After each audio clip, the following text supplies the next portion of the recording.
আমি যখন জিহাদি চেতনায় কথা বলি ছেলেগুলো দাঁড়িয়ে যায়, যখন চোখের পানি ফেলে কথা বলি এই যুবকগুলো চোখের পানি ফেলে কাঁদে। এদের দিল নরম, এদের আত্মা পবিত্র, ওরা মুখে যা বলে অন্তরে তাই রাখে। আর দেশে কিছু লোক আছে মুখের কথা শুনলে মনে হবে জিন্দা বলি, কিন্তু ভিতরে সব মুনাফিক। এরকম দুই নম্বরে আমরা পছন্দ করি না, ঠিক কিনা বলেন? যাই হোক, এই হুজুর, এই হুজুর, আপনি কই যান? আচ্ছা যান যান যান যান যান যান যাও যাও যাও না, যাও বুঝছি, বছর বছর পর। তা আপনারা যদি মনে করেন যে এখন 2টা বাজে, তাহলে কি ওয়াজ করুন যাব? মনে করতে কেবলমাত্র মাগরিবের আজান দিচ্ছে। আমরা ইউনিয়নের চেয়ারম্যান যদি 2টা আমাদের বইয়া থাকতে পারে, বহুত চেয়ারম্যান দেখে বুঝতে নাম থাকে হাঞ্জার পরে খুঁজে পাওয়া যায় না। আর আমরা এমন চেয়ারম্যান, আমি লাইভ দেখেছি পাঞ্জাবির আজকে বছর আমি লাইভে দেখছি আগে চেয়ারম্যান সাথে আজকে জামাই যাওয়া লাগবে। আল্লাহ হায়াত দারাজ করুক, আমিন কর। সবচেয়ে সুন্দর লাগতেছে মুখের দাড়িগুলো, কথা বলেন ঠিক কিনা? আমি লাইভে দেখছি, খুব সুন্দর লাগতেছে, আলহামদুলিল্লাহ। আল্লাহ মুসিবত থেকে হেফাজত রাখুক। আমরা পাশে আছি, সবসময় দোয়া করি, আল্লাহ সব সময় আমাদের উপরে দয়া করুক, আমিন কর। সবাই দরুদ শরীফ পড়েন। ওয়াজ কি করবো ইনশাআল্লাহ? যদি আপনার পাশ থেকে কেউ উঠে তারা জাতা মেরা ধরবেন, যদি ওটা বসা করেন ওয়াজ শেষ করে দেন, এই যে আমাদের যাবো না, ঠিক আছে ইনশাআল্লাহ? সবাই দরুদ শরীফ পড়েন। আল্লাহুম্মা সাল্লি মাওলানা মুহাম্মদ ওয়া আলা আলি সাইয়্যিদিনা মাওলানা মুহাম্মদ। আল্লাহুম্মা সাল্লি মাওলানা মুহাম্মদ ওয়া আলা আলি সাইয়্যিদিনা। গভীর মনোযোগ, ওয়াজ হবে 1 ঘন্টা, এর ভিতরে মুনাজাত হবে। কিন্তু আজকের পরিবেশটা গতানুগতিক 5 বছরের মধ্যে অনেক ভালো লাগতেছে। 5 বছর আগের সেই ছোট্ট ছেলেগুলো আজকে পরিপূর্ণ বয়স হয়েছে। মাঠের মধ্যে কোনো ছোট মানুষ দেখা যায় না, সব কিশোর এবং যুবক। মাঝে মাঝে মুরব্বীরা আমাদেরকে বরকত দিতেছেন, দেখে বড় ভালো লাগছে। এমন অনেকগুলো মুরব্বী চেয়ারের মধ্যে বসে বসে লাঠি ভর করে ওয়াজ শুনতেছেন। এত সুন্দর দৃশ্য দেখে অনেক অভিভূত হলাম। মনে করেছি রাত্রে গভীরে মনে হয় মানুষগুলা থাকবে না, কিন্তু আমি যতই দেখি মাহফিলটা দিন যতই যায়, মানুষের অন্তরে নবীর প্রেমের বন্দনা জেগে উঠছে, কথা বলেন ঠিক কিনা? হ্যাঁ যুবক ভাইয়ের আমার, এখানে যারা মাহফিলে বসেছেন, এই মাহফিলে বসেছেন, আমাকে দেখতেছেন, আমি আপনাদের দেখতেছি, আমার কথা শুনতেছেন, আপনারা উত্তর দিতেছেন। ইচ্ছে করলে এখান থেকে বিদেশের মধ্যে ফোন দিয়ে আপনি কথা বলতে পারবেন, কিন্তু যুবক আপনি জীবিত আছেন বলে বিদেশে কথা বলতে পারতেছেন। আপনি জীবিত আছেন বলে এই বাড়ি থেকে হেঁটে হেঁটে বাগবাড়াতে এসেছেন, বাগবাড়ি এসেছেন। আপনি জিন্দা আছেন বলে এই রাত্র 2টার সময় আপনি কাঁধে কাঁধ মিলে বসেছেন, কিন্তু একটা জায়গা আছে কাঁধে কাঁধে মিলাইয়া বসতে পারতেছে না।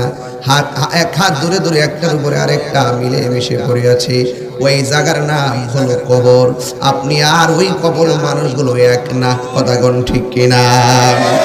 আল্লাহ রাব্বুল আলামিন বলেন, ওয়ামা ইয়াস্তাবিল আহইয়াউ ওয়ালাল আমওয়াত। আল্লাহ রাব্বুল আলামিন বলেন, যারা জিন্দা যারা মুর্দা এরা কখনো সমান হতে পারে না। হাইরে বাগবাড়ির গুরুস্থানে কতগুলা মানুষ এতিম হইয়া পড়ে আছে, একটা দেহের পাশে আরেকটা নিথর দেহ পড়ে আছে, কাউকে কোনো কষ্ট শেয়ার করতে পারতেছে না। আর আমরা জিন্দা মানুষ, ঘরে আগুন লাগলে বলি আগুন লাগছে, মানুষ দৌড়াই আসে। কিন্তু কবরবাসী যারা কবরের মধ্যে পড়ে আছে, আগুন দিয়ে দাউ দাউ করে জ্বলতেছে, কিন্তু ডাক দিয়া পাশের মানুষকে বলার সাহস নাই, যোগ্যতা নাই, পাশের মানুষকে বলার মতন সামর্থ্য নাই। শুধু তাই নয়, আমার আল্লাহ রাব্বুল আলামিন বলেন, ইন্নাল্লাহা ইউসমিউ মান ইয়াশা। আল্লাহ রাব্বুল আলামিন বলেন, এই কবরের ভিতরে যারা শুয়ে আছে, এই তাদের আযাবগুলো কেউ দেখতে পারে না, কিন্তু আল্লাহ রাব্বুল আলামিন যাকে ইচ্ছা করে তাকে কবরের আযাব দেখার ক্ষমতা দান করে দেয়। যেমন আমার নবী, আপনার নবী রাহমাতুল লিল আলামিন রাস্তা দিয়া যাইতেছে, ওই মুহূর্তে আমার নবী, আপনার নবী দেখতেছেন কবরের ভিতরে আযাব হইতেছে। আমার নবী কবর আযাব দেখে আমার নবী সাহাবায়ে কেরামদেরকে বললেন, সাহাবায়ে কেরাম, আমার কাছে 2টা খেজুরের ডাল নিয়ে আসো। নবী আমার 2টা খেজুরের ডাল সংগ্রহ করলেন, কইরা 2টা কবরের মধ্যে 2টা ডাল লাগাইয়া দিলেন। এখন সাহাবীরা প্রশ্ন করে, ইয়া রাসূলুল্লাহ, ইয়া হাবিবাল্লাহ, হঠাৎ করে দাঁড়ায় গেছেন, আর 2টা খেজুরের ডাল 2টা কবরের মধ্যে কেন নামাইছেন, লাগাইছেন? আমার নবী বলে, সাহাবীরা রে, আমি নবী যাহা দেখি তুমি তাহা দেখো না, আমি নবী যাহা শুনি তোমরা তা শোনা। ঠিক কি না কোন? নবীজিকে দেখার ক্ষমতা দিছে কে? আল্লাহ বলেন, ইন্নাল্লাহা ইউসমিউ মান ইয়াশা। আল্লাহ যাকে ইচ্ছা করে তাকে কবরের আযাব দেখার এবং শান্তি দেখার ক্ষমতা দেয়। এই জন্য আল্লাহ নবীকে ক্ষমতা দিয়েছেন বলেই দেখেছেন। আপনি কি দেখেন? কথা বলেন, আপনি দেখেন? এত যে গুরুস্থানে গেছেন, কোনদিন কবর আযাব দেখছেন? কিন্তু আমার নবী বলে, সাহাবীরা ডাল লাগাইছি। কই কেন? কই আমি দেখতেছি 2টা কবরে আযাব হইতেছে। আমার নবীর সাহাবীরা কত ভাগ্যবান। আমার নবীর সাহাবীরা জিজ্ঞেস করে, ইয়া রাসূলুল্লাহ, নবী গো, ও মায়া নবীজি, আপনি যে ডালগুলা লাগাইছেন কেন? আমার নবী বলে, আমি নবী দেখতেছি 2টা কবরের মধ্যে আযাব হইতেছে। একটা কবরের মধ্যে আযাব হচ্ছে, এই কবরের মানুষটা প্রস্রাব করে ডিলাগুলো নিত না। এই বাগবাড়ি মাহফিলে যারা এসেছেন, শতকরা 80% যুবক প্রস্রাব করে ডিলাগুলো নেয় না। এই ওয়াজে আসলে লাভ হইব কি? 90% পোলাপান অযথা ঘোরাফেরা করে। এরা মনে করে নামাজ যেহেতু পড়ি না, প্রস্রাব করে, পানি নেওয়ার কি দরকার? না না না, নামাজ যদিও না পড়ো, কিন্তু তুমি যদি নেক আমল নাও করো, আজকে থেকে ওয়াদা করো, আমরা কোনোদিন গুনাহ করব গুনাহ করব। গুনার বোঝা মাথায় লয়, আয় আমরা কাঁদতেছি। কন্যা আল্লাহ, আর জবানটা কইলা কন্যা আল্লাহ। আরে গুনার বোঝা মাথায় লয়, কাঁদতেছি, মাফ করে দাও মাবুদ আল্লাহ। বন্দনায় রে, বান্ধব না রে, যে জাগায় বন্ধু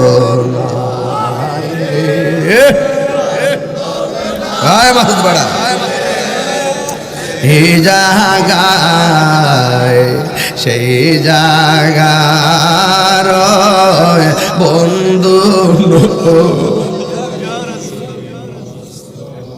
রে, সেই জাগার বন্ধু নবী মস্ত আবারে।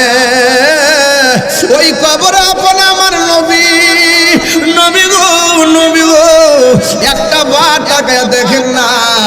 আমার এই বাগবাড়ি মাহফিলে রাত্র 2টার সময় পাগলগুলো কেমনে কাঁধে কাঁধ মিলাইয়া বইসা গেছে।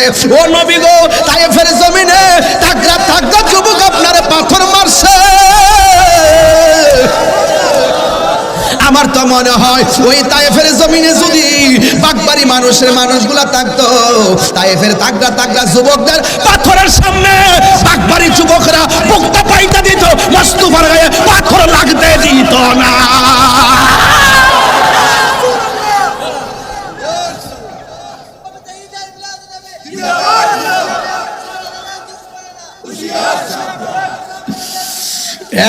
যুবক কি দিয়া ওয়াজটা বুঝাইতাম, সময় বাড়ি অল্প। এ যুবক মনোযোগ দিয়া দে, মনোযোগ দিয়া দে রে বাবা। আমার নবী, আপনার নবী রাহমাতুল লিল আলামিন আজকে বাগবাড়ির মাহফিল দেখার ক্ষমতা আছে না নাই? আর জোরে বলো, আছে না নাই? আমার নবী প্রেমিকের জানের চাইতে আরো কাছে আছে না নাই? আমার নবী, আপনার নবী বলে, সাহাবীরা ওই খেজুরের ডাল লাগাইছি, দুইটা কবর আযাব হয়, একটা কবরে আযাব হয়, লোকটা প্রস্রাব করে পানি নিত না। ও যুবক, মনে করো না পানি নিতাছো না। ইস্তানজিহু আনিল বাউলি ফাইন্নাহু আম্মাতু আযাবিল কবর। কবরের ভিতরে ম্যাক্সিমাম আযাব হবে প্রস্রাব করে ডিলাগুলো ব্যবহার না করার কারণে। হাসতে হাসতে তুমি নাপাক ঘুরতেছো, অথচ নবী বলছেন যারা হাসতে হাসতে নাপাক অবস্থা জমিনে ঘুরে আল্লাহর ফেরেশতারা তাকে লানত দেয়। আজকে তো দেখলাম চম্পকনগরের আমার মুরিদ ইসাকের বন্ধু, সে গেছিল শাস্তাগঞ্জে তার বোনের বাড়িতে বেড়াইতে, গেছিল মোটর সাইকেল দিয়া, বাড়ির মধ্যে আর মোটর সাইকেল নিয়ে আসতে পারে নাই, রাস্তার মধ্যে দুর্ঘটনায় সে মারা গেছে। ইন্না লিল্লাহি ওয়া ইন্না ইলাইহি রাজিউন। আল্লাহ যেন তারে জান্নাতবাসী করে। এই কথাটা কেন বলছি? ধরুন না আমি যদি নাপাক থাকি, রাস্তা দিয়ে হাঁটতেছি, হাসতেছি, ঘুরতেছি, ফিরতেছি, এমন হতে পারে আমার কাছে আজরাইল যেই কোনো মুহূর্তে আসতে পারে, তাইলে এই মরণটা হবে অপবিত্র অবস্থায়। এই জন্য আমার নবী বলে পবিত্র অবস্থায় ঘুমায়া থাকলেও ইবাদত হয়। কথা কোন ঠিক কিনা? এই জন্য পবিত্র থাকবেন আর আল্লাহর কাছে বলবেন, আল্লাহ আমারে মরণ দিলে তুমি পবিত্র অবস্থায় মরণ দিও, আমারে মরণ দিলে উযু অবস্থায় মরণ দিও, আমারে মরণ দিলে তুমি স্বপ্নে নবীর দিদার দিয়া মরণ দিও। তোমার দেশে যায় কত আশেকান, এও দম পড়ে আছি বাংলায় তান। তোমার দেশে যায় কত আশেকান, এও দম পড়ে আছি বাংলায় তান। যেতে পারলাম না আমি দেশেতে তোমার, যেতে আয় আমি দেশেতে তোমার, দেখা ডেকে নাও রওজা তোমার। রাসূলুল্লাহ কি উপায় হবে আমার, রাসূলুল্লাহ কি উপায় হবে আমার। মরণের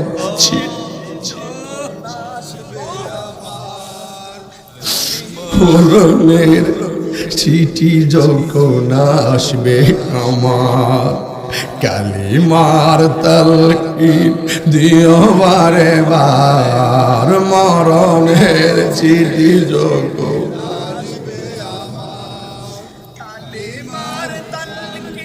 দিও বারে বার, প্রাণ ভরে দেখব চেহারা তোমার, প্রাণ ভরে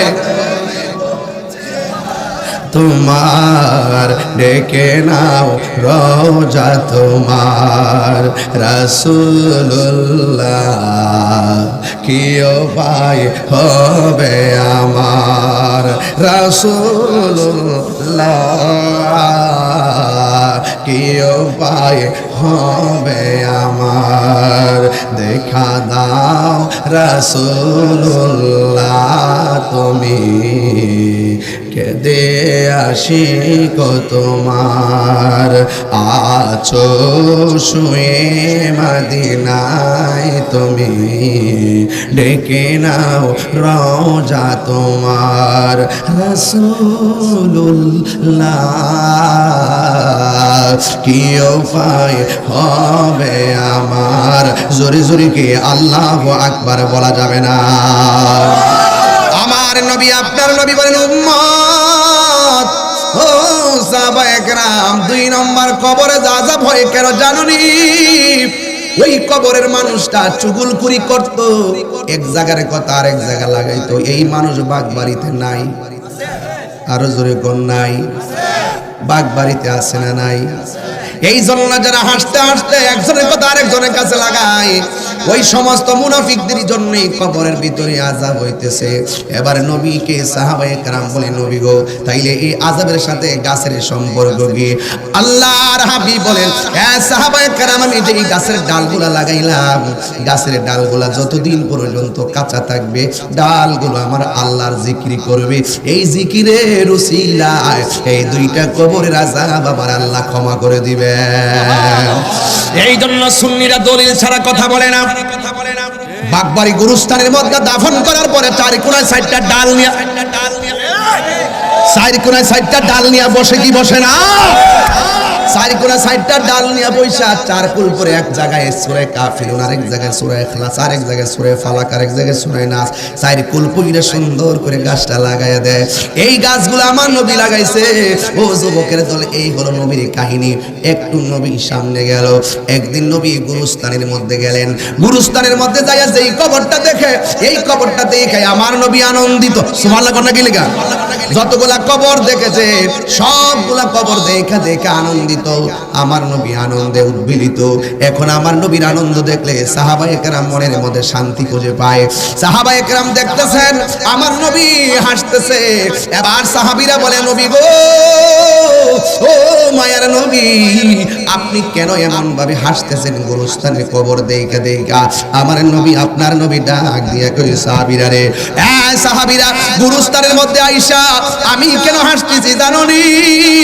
আমি নবী তাকায়া দেখতেছি গুরুস্থানের ভিতরে প্রত্যেকটা মাইয়েতের, প্রত্যেকটা মরা মানুষের নিচের ভিতরে আমার আল্লাহ জান্নাতের গালিচা বিছায়া দিয়েছে।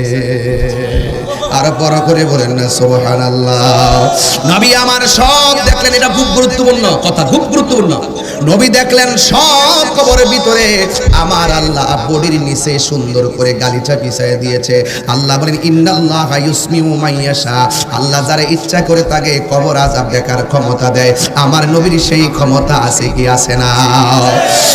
যুবক, আল্লাহ বলেন, ওয়ামা আনতা বিমুসমিইন মান ফিল কুবুর, আবার কবর ভিতরে যারা আছে এরা জীবিত মানুষের সঙ্গে কথা বলতে পারে না।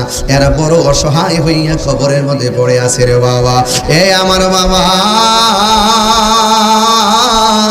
ও বাগবাড়ির বাবা, আমার নবী, আপনার নবী ডাক দিয়ে বলেন, সাহাবীরা, আমি দেখলাম সব কবরের মাইয়েতের নিচে জান্নাতের গালিচা।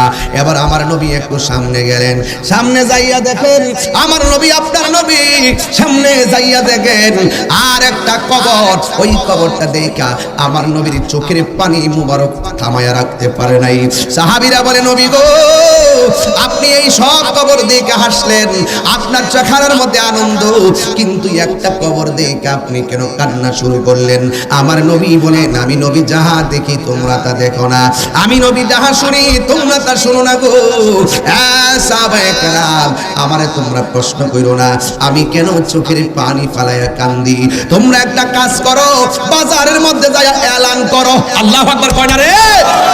বাজারের মধ্যে যাইয়া এলান করো, আজকে বাগবাড়ি গুরুস্থানে আমরা গরু ঢুকা ঘাস খাইতেছে, বাগবাড়ি গুরুস্থানে ছাগল ঢুকা ঘাস খাইতেছে। দেখবেন গরু অনেক সময় ঘাস খাওয়ার সময় হঠাৎ করে কানটা পাইতা দাঁড়ায় থাকে।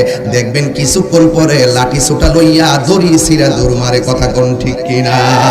মুরব্বীরা দেখছেন এমন চিত্র? অনেক সময় দেখবেন গুরুস্থানে গরুটা ঘাস খাইতেছে, এইভাবে কানটা পাইতা দাঁড়ায় থাকে, হঠাৎ করে রশি ছিঁড়া দৌড় মারে। কারণ কোরআন হাদিস শরীফের মধ্যে এসেছে কবরের আযাব ওই গরু, ছাগল, চতুষ্পদ জন্তুরা তারা দেখতে পারে। তারা যখন আওয়াজটা ভয়ঙ্কর ভাবে শুনে তখন তারা কবরস্থান থেকে রশি ছিঁড়া উঠে দৌড় মারে। একমাত্র মানুষ শুনতে পারে না, জিন শুনতে পারে না। কেন? কই মানুষের হিসাব হবে, জিন শুনতে পারে না। কই কেন? কই জিনের হিসাব হবে। ইয়া রাসূলুল্লাহ, মানুষ যদি শুনতো কি হতো? কই তাদের কানের পর্দা ফেটে সেখানে মারা যেত। বৃষ্টি হয় কি হয় না? চেয়ারম্যান সাহেব, বৃষ্টি হয়, ঘরের তুলি দিয়ে পানি পড়লে তুলিটা বন্ধ করে দেয় যাতে পানি না পড়ে। আর বাগবাড়ির গুরুস্থানে বৃষ্টির পানি পড়তে পড়তে কবর, গলা পর্যন্ত কবর, পানি দিয়ে হাড্ডিগুলো ভাসতেছে।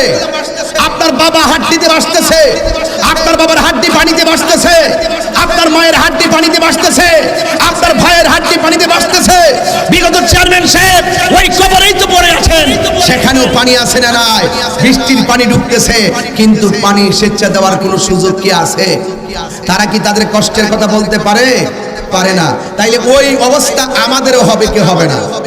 আরো জোরে কোন হবে কি হবে না? এই জন্য আমার নবীর সাহাবীরা ডাক দিয়া কয়, ইয়া রাসূলুল্লাহ, নবী গো, ও মায়ার নবী, সব কবর আপনি দেখে দেখে হাসলেন, এই কবরটা দেখে কেন আপনি কাঁদলেন? সবাই আমার সাথে কান দিয়ে কোন, বন্ধুরা রে আমার,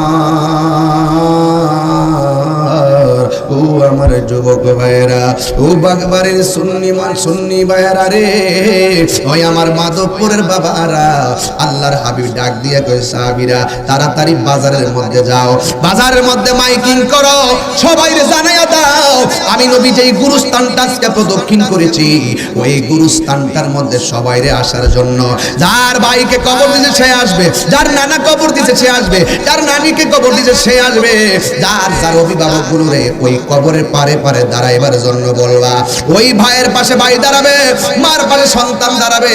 যখন এমন একটা ঘোষণা করলেন, একটি বিশেষ বিজ্ঞপ্তি, গুরুস্থানের মধ্যে যাদের লাশ দাপন করছেন, আপনারা যার যার আপনজনদের গুরুস্থানের পাশে দাঁড়াইতে নবী নির্দেশ করেছেন।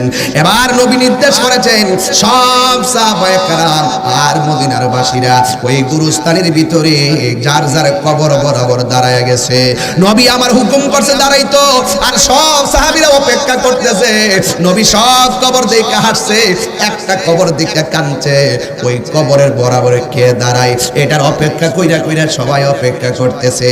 যেই মাত্র সবাই যখন তারা এসেছে, আমার নবী আর সাহাবীরা তাকাইয়া দেখতেছে, যেই কবরের পাশে নবী দাঁড়ায়া কাঁদছে, ওই কবরের পারে আর অন্য কেউ দাঁড়ায় না। একটা বুড়া মহিলা ওই লাঠি বর কইরা কইরা গুরুস্থানে ওই কবরের পারে যাইয়া দাঁড়াইছে। যেই কবরের কাছে দাঁড়াইয়া আমার নবী কান্না করেছিল। জোরে জোরে কি সুবহানাল্লাহ বলা যাবে না? আর বড় করে কোন আল্লাহু আকবার।